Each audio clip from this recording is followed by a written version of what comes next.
So this one's going to be here.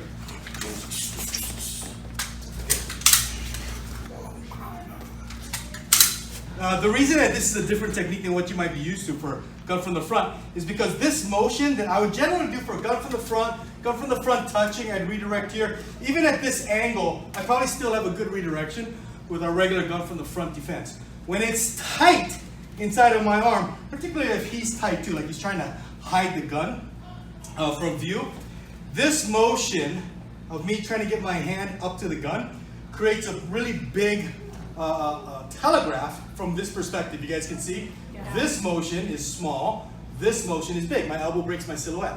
So as trying to make this huge motion and this weird angle on my hand, instead of doing that, I'm just going to bring my hand up under his arm and catch at the wrist and drive it forward. That's my redirection. I'm adding a body defense with that too. So as the gun moves forward, my body sucks back a little bit. I want to be careful not to make sure my body weight is not going backwards.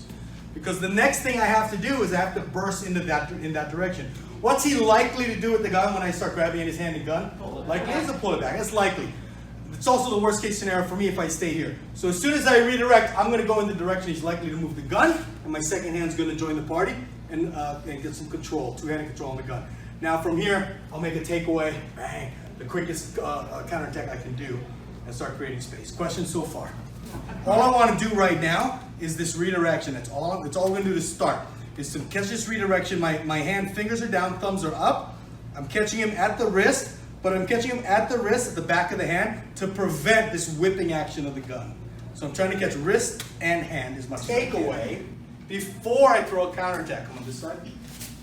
This is one of them that are out of order. I'll show you in a second that if it's on the other side, I can go back to a simultaneous counterattack. For now, I'm going to make the takeaway and a counterattack right afterwards. Redirect, control, takeaway, and then here comes my counterattack. The takeaway, in particular, is going to be made with my body creating leverage against his thumb. I'm not trying to strip the gun out of his hand. I'm using this whole system that I built, this entire strong platform, and I'm going to pivot my hip just like I was throwing a right straight punch to his face. Bang! And I put pressure on that thumb. The muzzle, or at least the slide, or the barrel, if you will, is going to go downward and inward, just below his forearm. Wherever the angle it might be, it's going to be just under his forearm. Just under his forearm is the angle that I created. Not straight in and parallel with his arm. Slightly down. My whole body goes, pivot my hip, take the gun out of his hand. Talk about the counterattack in a second. Right now, your job is to do 1, 2, bang, 3. Get the gun. Questions? Once you have the gun, take it, put it in your right hand, put it in your gunman's left side. What's happening is we're thinking about the takeaway. So as soon as we start moving and this hand's moving, we're starting to make this pivot and punching at the gun. One of the problems with that is that it takes me longer to establish control with two hands. I'm moving a lot more of my body and everything, and I have to catch this in space as it's moving. That's one problem. The other problem is this. When I step across, I always bring this part of my body closer to the line of fire. I prefer to be quite parallel to his forearm and off of this shoulder, behind a little bit. I'm away from that other hand. My second hand control happens much quicker if I just do only first foot and hand. My second foot catches up. I'll get to hand control sooner. Just be aware of that now as you're continuing the exercise, right? We don't have to redo it. Just be aware of it. 1, 2, 3. Now, my counterattack. My counterattack in this case, I should think of this. That hand punching combination that we just did, after a right straight punch, what did you throw?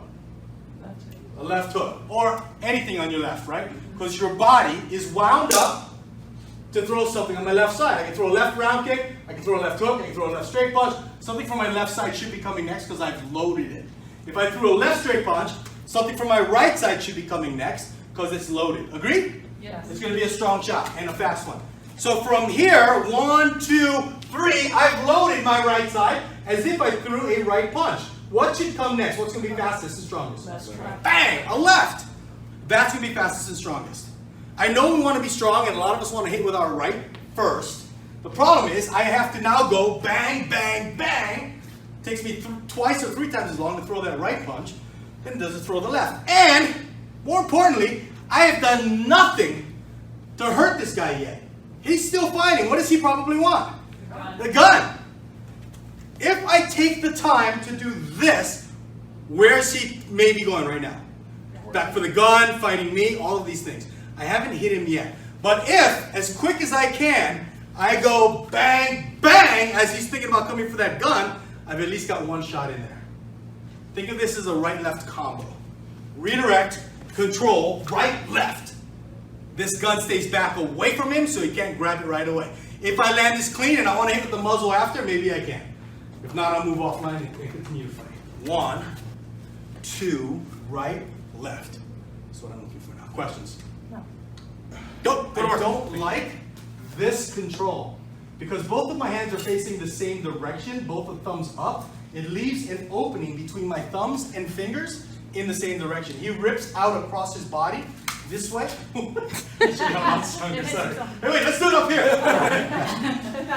he has it out in that direction. Now, granted, I burst in and I'm putting forward pressure on him. So it's harder for him to rip it out, his body's there, and I'm going to keep moving forward in my fight. Granted, it's going to be harder for him to take it out. But I don't like this control. And if I go to make this takeaway and it doesn't happen, I'm probably going to change and wrap an arm up on the inside.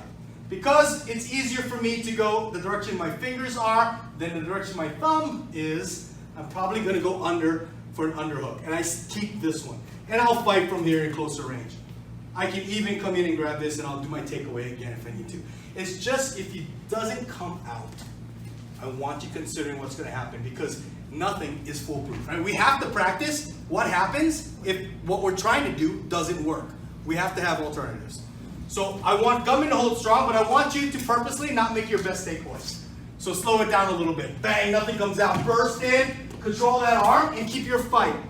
Chances are his other hand's going to come to the gun or start trying to punch you. You need to be ready for both. I have headbutts here. I have knee strikes. Just make sure that your knee doesn't cross the line of fire. And I can grab his wrist again and try that takeaway again. Questions? If he happens to be on my opposite side, in other words, when I move in, I'm going to move into his live side. I do have more to worry about with this hand hitting me. I have less to worry about with this hand going for the gun, to double up on the gun. When he's on this side, when he's on this side, I do have to worry about him hitting me, but I'm across his body more. But he can get at the gun with the other hand and support it better. Just switch hands, make it easier. Now that I'm going into his live side, I block his other hand from the gun, but he's able to punch me, hit me, grab me, put me in a headlock, and grapple with me better. Does this make sense? Good and bad, right?